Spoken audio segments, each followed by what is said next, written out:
Айт. Жеңешем менің жайнаған, бұлбұл құстай сайраған, жүгеме егер ұрысса, қой десе де қоймаған.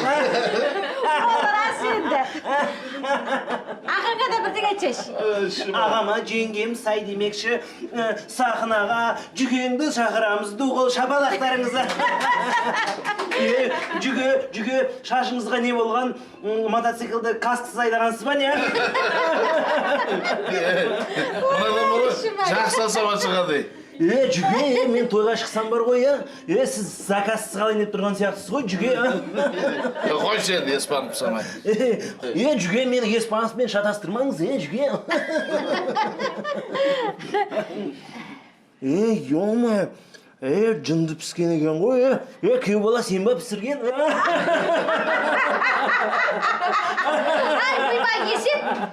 Есіп таппағансың ба? Шыға жібер мына күшікті. Алып кет. Міне күшік, міне күйеу. Күшік күйеу.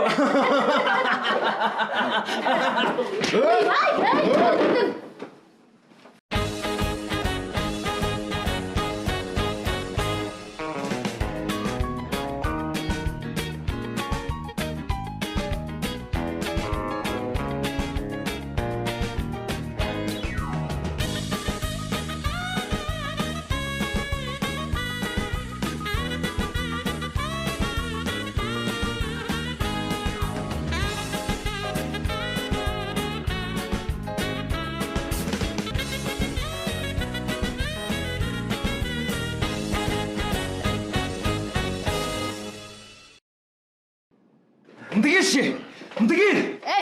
Қойсаңдаршы, ят емес па? Жеше, жіберіңіз мені. Тұрмаңыз алдында. Кетші, сен ұстап тұрған жоқпын мен. Ары, үстіңді бүлдірдің. Немене әйел құсап тұғып тұрсың, шықшы былай қарай. Батя, жіберші. Сендерге жақындауға болмайды дейін бір-біріне. Сабыр сақтасыңдаршы. Сөйтіңдер ма? Көрсетем мен сендерге. Мен мынаны былай қалдырма, түсіндер ма? Кімді алып келсең де бар алып келе. Бөлмеңе баршы. Бөлмеңе баршы. Бар.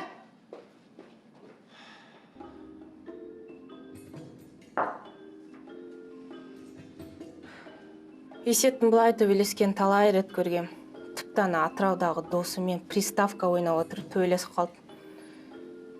Сосын отырды ғой екеуі көздері көгеріп, ары қарай ойнап.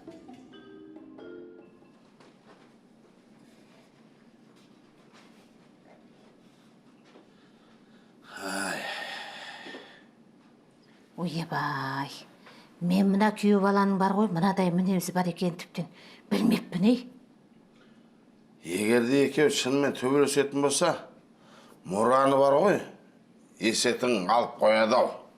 Көрмейсің ба, удары қатты екен. Мұрны дәл тигізді ғой. Не айтып отырсың сен? Есің дұрыс па? Күйеу балаңменен інің төбелесіп жатыр.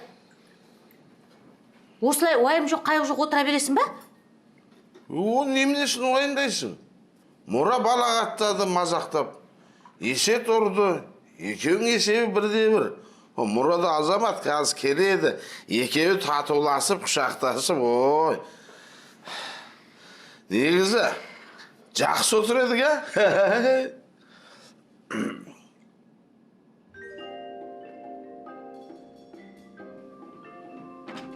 Бақандар араласпағанда сындырып тастайтын едім бар ма? Есет, сен ұялмайсың ба? Мама мен папаң өзінше төбелескен несі? Қайдағы ұят? Сонда мен төбелесіп тұрған кезде кешірерсіз ойбай деп сызылып тұруым керек па? Ендеше сабырға кел. Үйдегілердің бәрін шошытасың сен. Құралай, сен мен тірлігім араласпа, мен өз шаруамды өзім шешем, түсіндің ба? Келді. Баланы орнына қойып сен спортивіңді алып шықшы. До конца төбелесеміз.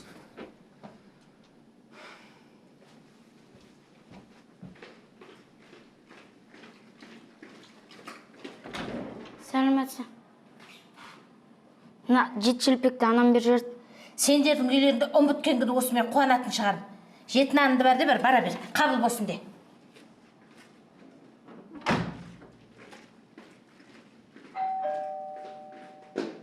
Әттен көршінің баласы әйтпесе баяғыда шағын айырып.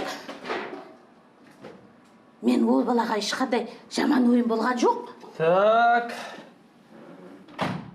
Мұрат деген жігітті ұрған сіз екен ғой.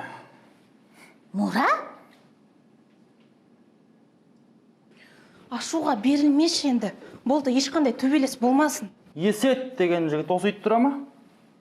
Есет, я осы үйде тұрады. Бірақ ол қазір үйде жоқ, шаруалармен шығып кеткен. Үйде жоқ дейсіз ба? Я? Ендеше бір-екі сұрақтарым бар, ас бөлмеге қарай жүрсек. Жүріңіз.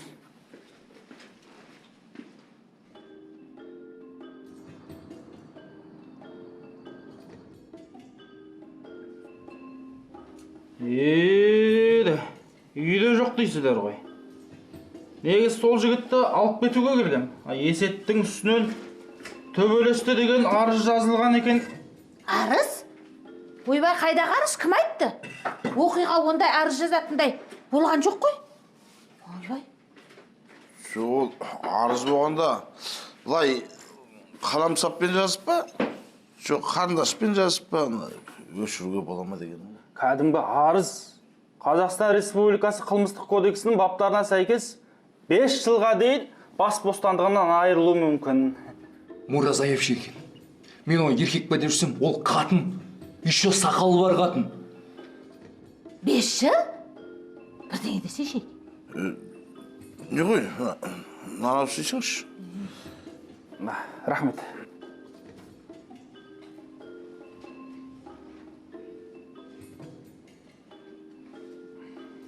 Су?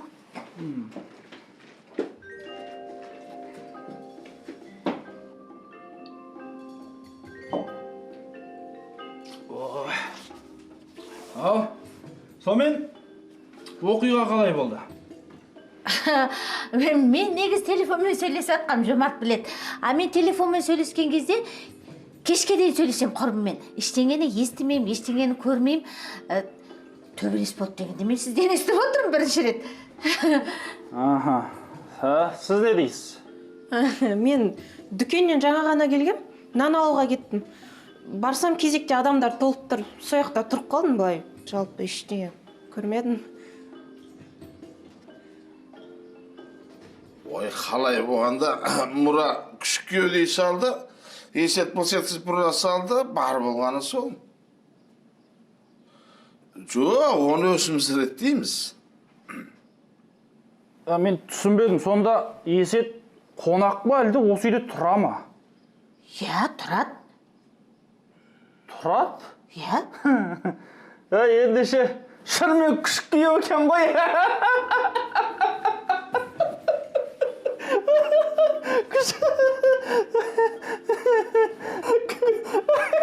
Күшік күйеулі.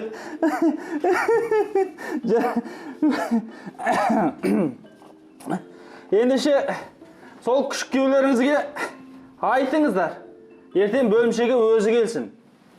Әйтпесе, анау маска киген сып-сыпайы жігіттерді жібертіп алдыртамыз. Кешіріңіз. Арызшы. Арызды Мұрат деген жігіттің өзі ғана қайтарып алады. Кешірім сұраса егер. Жарайды.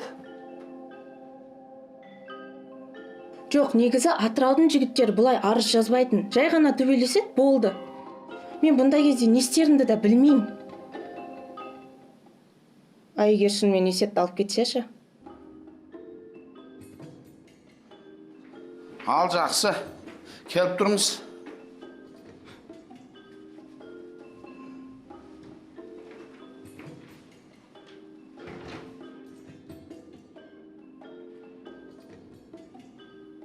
Алло, Мұра. Мен сені еркектеп жүрсем, сен арызың не? Әй, біз үйде төбелес шығаратын қандай адамсың сен, а? Ұялмайсың ба? Не, Мұраны ұруға біздің әліміз жетпей жүр дейсің ба? 5 жыл деп жатыр есет, естідің ба? Соны айтам. Отбасындааймайсың ба, ең болмаса? Бар кешірім сұра. Сұрамайым. Немене? Ертең баламыз мектепке баратын жасқа келді. Папа қайда деген кезде қалай жауап берем? Мен одан барып кешірім сұрағанымша 5 жылға алып кеткен жақсы. Ей, қайт! Не істейміз енді, не істейміз? Мен білетін, есет бірінші бар кешірім сұрамайды. Өзін дұрыс жасадым деп жүр ғой. Ой, уайымдамаңдар. Мен Мұраны үйге шақырып қойдым. Қазір бірдемесі болады.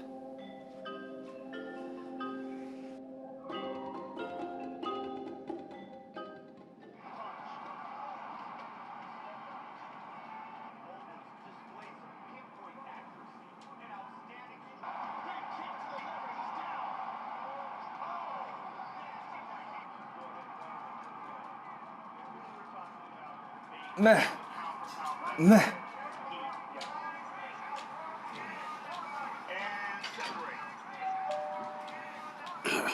Мұра келді, мен ашып келейін.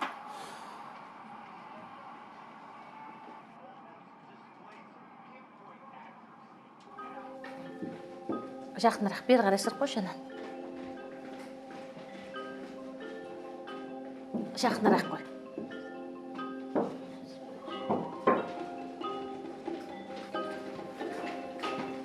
Ой, айналайын, Мура, кел, төрлет. Сенің орның төрде.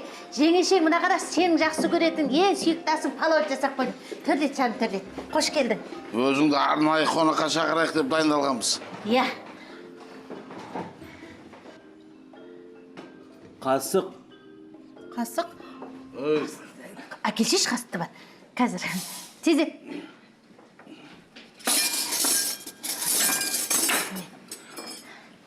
Ал, палаудан ал. Чай. Чай?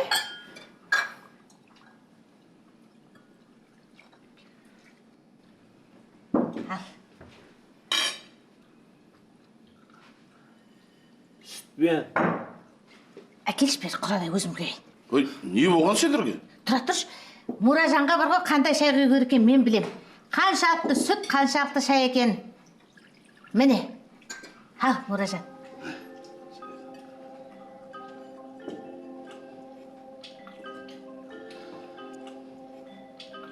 Міне, Құдай осы күнге де жеткізді. Адамның күні адаммен деп бекер айтылмаса керек. Мураның алдында құрдай жорғалайтын күнге де жеттік.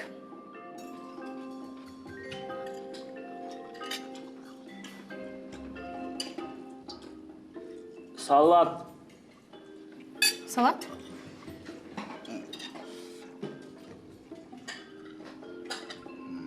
Ас болсын.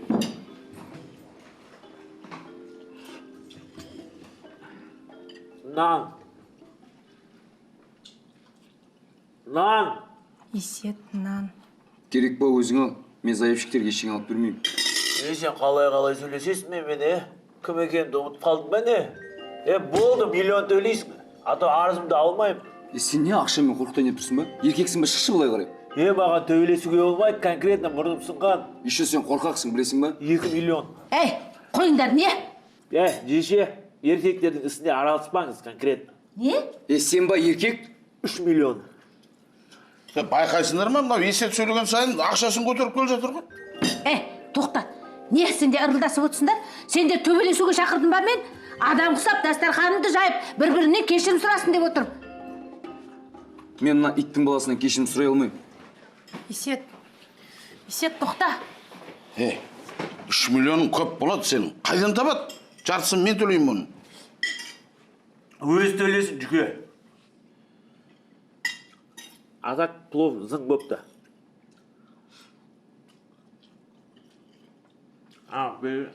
Есет сенің мұрныңды емес, қолың түсіндіру керек осы. Жағыңды айырайын ба? Негізінде бар ғой. Мені балағаттады, қорқытып ақша сұрады деп Мураға қарсы арыз жазып жіберуге болады бар ғой. Просто Атыраудағы балдар біліп қалатын болса ұят болады да. Бағанан бері қарап отырмын. Не істер екен деп қоятын түрлері жоқ. Еркектермен еркекше сөйлесу керек болды. Братишка, келгейші бері.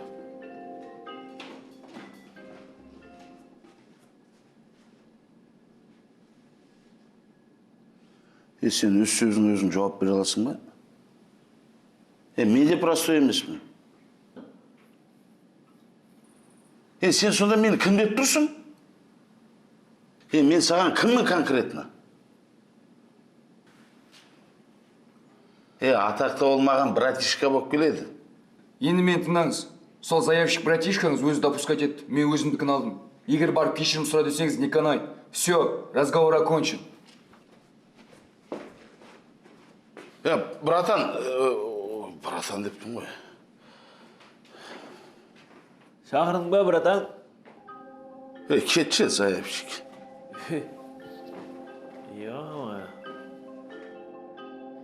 3 миллион жоқ па?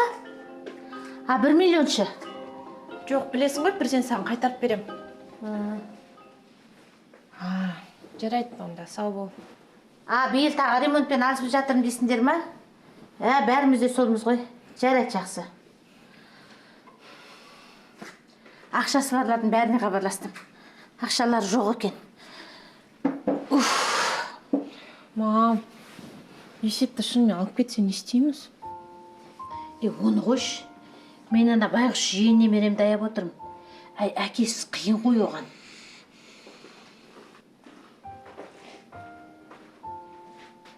Сендер немене уайымдап отырсыңдар? Мен есетті қазір ғана көріп келдім. Әлі түрмеге алмапты. Жомарт, сен не деген жүрегі жоқ, тас жүрек, тас бауыр адамсың? Айтып отырмын ғой, уайымдамаңдар істеп. Менде ақша бар. Майра, сен курортқа апарайыншы деп тығып жинап жүрген бір 500 мың теңгем бар.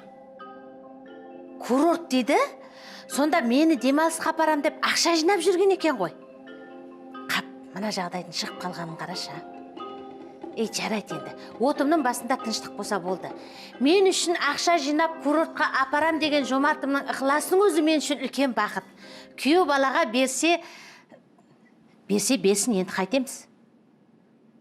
500 мың? Енді аздау білем, бірақ та базарда да саудаласып жатамыз ғой. Қатып қалған баға жоқ қой. Мұрамен де келсейік.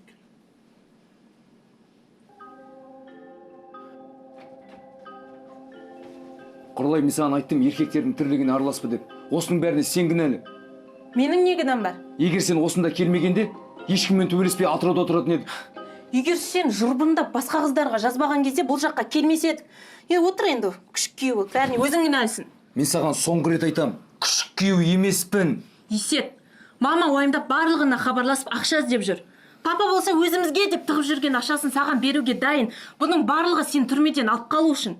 Еркектердің ісі дей бермей бар да, кешірім сұра.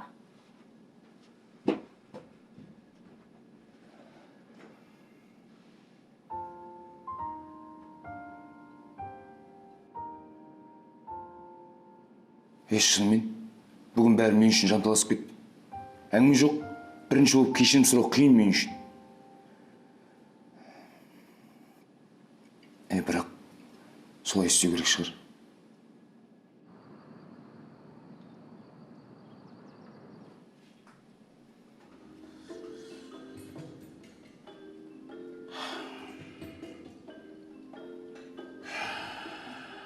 Жатам, жақын арада тендер ұтатын бар ма, әлде кредит алатын болдың ба? Мұра, не, 500 мың, ал сенді. Жүге, конкретно бар ғой, сіздің 500 мыңыз керек емес маған. Маған 3 миллион керек. Сен білесің ғой менде бар осы екен. Ақшаны алдан арызыңды қайтаршы енді. Батя, ақша беру керек емес. Қысқасы, Мұра, бүгінгі болған жағдай үшін мен...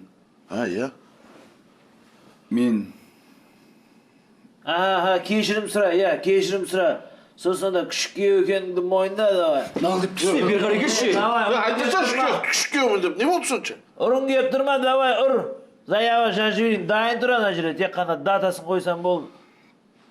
Жүке, конкретно мына ақша үшін жүрдейсіз ба? Күшік күйеу екеніңді мойындағанда бар ғой, алмайтын едім дағы. Бергеші! Берге! Қалай нәрсе?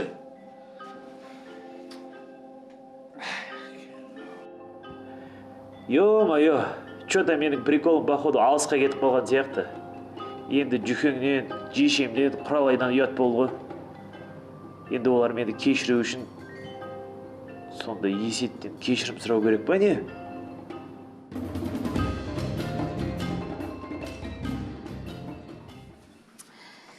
Ой, Аллай, адамның алласы ішінде деген, кім ойлаған Мұратты сондай оңбаған адам деп. 30-дан асқан еркек, мұрным сынып кішкене ұялмай ма арыз жазуға? Өзім ашам, отыра беріңіз. Сен де бір қасқасың. Нен кетеді кешірім сұрай салсаң? Майра, болар іс болды ғой, қойш. Енді ана курортқа бармайтын дейін болды. Келдің ба? Не? Тағы арыз жазуға келдің ба? Жаз. Не қалып бұл үйде алмаған? Жеңешем маған ұрысты деп жаз. Не, үндемей тұрсың? Қағазбен қалама келіп берер мүмкін. Жоқ ей жеңеше. Арыз жазбаймын енді. Менің ақымақтығым үшін мені кешіріңіздер. Сізге. Жүке. Сіздің ақша. Есет. Сен де мені кешір. Мынау менің арызым.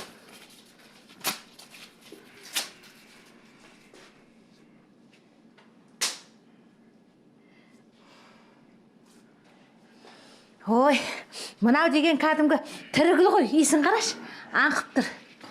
Айттым ғой, негізі Мора жақсы адам деп. Мора, айналайын, сен де мені кешір. Сен келмей тұрған кезде азғантай ғана бір сені жамандап қойып едім. Қоя беріңіз, үйге өткенбіз ғой. Мен де сіздерден кешірім сұрайын. Мен үшін де уайымдадыңыздар ғой. Ал мен болсам, бәріңді күшікті де кешірдім. Жомарт кешірсе болды. Мен де сіздерден шынымен де Ойбай, осы үйдің есігі жабыла ма жоқ па? Есет алып кетші, ана күшікті шығарып жібер. О, күшік. ане бірдеңе айтқың келіп тұр ма не? Жоқ ей. Айта бер. Қой. Бүгін бір нәрсені түсіндім. Кешірім сұрау деген қиын жұмыс емес екен. Кейде еркекше деген сөзді қоя тұрып, ақылмен шешкен дұрыс. Кешірім сұрайтын кезде сұрап, кешіретін кезде кешіру керек. Айтпақшы, сен менен кешірім сұраған жоқсың. Не үшін? Қалай не үшін? Сен маған ұрыстың.